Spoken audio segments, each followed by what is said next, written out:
Malokong to eh. Nasamahan ko lang ha.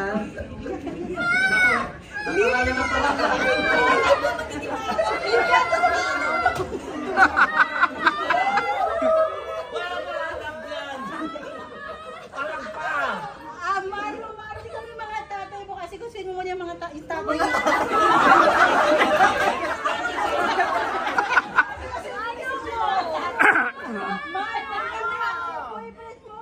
At habang nagkakagulo sa pamilya, dumating ang mahalerong tiyahin.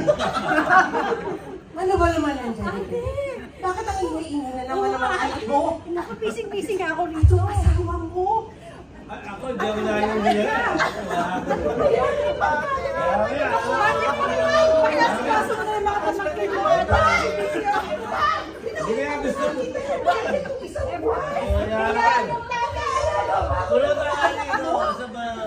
Ganda mo nga. Magkakaroon tayo. Diyan po nagtatapos ang aming isang pong eksena sa isang typical na bahay dito po sa ating sinilangang bayan.